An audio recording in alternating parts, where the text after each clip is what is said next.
My wife and I were thinking about maybe moving from the Memphis area after residency.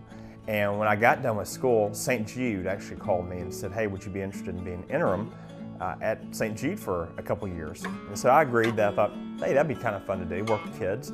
Well, all of a sudden, I loved it, had a passion for it. We decided that we wanted to stay and be a part of this community because of that. And then, as I grew, I decided I'm just going to open a private practice and open a very small little office just down the street so that we can make sure that we're, staying busy doing pediatric dentistry in the community, but also at St. Jude. And it just kept growing and growing and growing.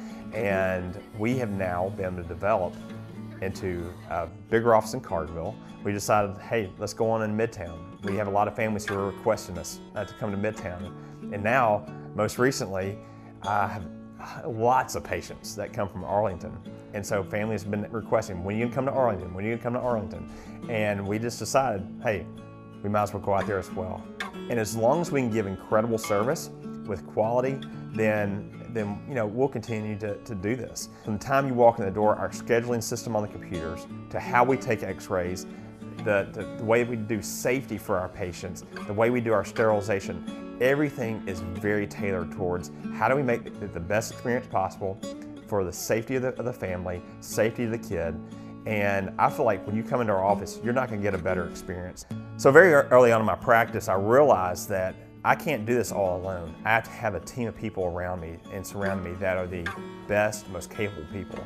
And so it took about 7 years for me to get exactly who I wanted to be in this office.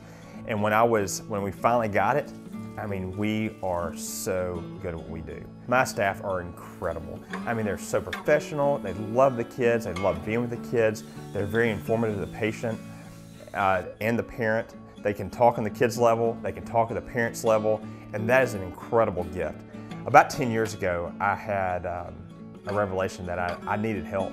I needed somebody else who was very like-minded with me, who had a passion for what I did, to come in and help me. And there was a young man, his name was Dr. J.B. Selectman. He was incredible. I do teach residents, and so he was one of those residents that came through, and he just shined. He was just amazing. And so we started talking. He needed a place to work for a year while his wife finished up residency. And I asked him, I said, would you come be with me and work for a year while your wife finishes up? And he was like, sure. So we made it work, and it was great. And since then, he's become a business partner because I value him so much. He is incredible. I've watched him over the years just develop to become one of the best pediatric dentists I know. I've realized that not everybody loves going to the dentist. I did growing up. I had a great pediatric dentist, and I realized that, hey, not everybody makes this happen this way. And so when I got into practice, I realized very quickly that it took some effort to make sure kids were loving it. Well, it was so natural for me because I wanted to work with kids all day long that they loved being around me as well. And so we really enjoyed the process of taking a kid from being totally scared and not comfortable being here to being a patient that's giving you a high five when you leave. It was just so fulfilling for me. And as I went through residency, I was like, this is perfect. People ask like what type of patients I love to see. I love seeing everybody. And the kids that are really are just my very favorite to work with will be the kids that have autism. And so there's so much fun. They're so innocent and so sweet. And I get the opportunity to take them and navigate them through their really hard situation for them, where they have tactile issues, and I'm having to stick my fingers in their mouth to work with them. And to take a kid who is very scared about being here, and all of a sudden we have a great little patient, the most satisfying day of my life.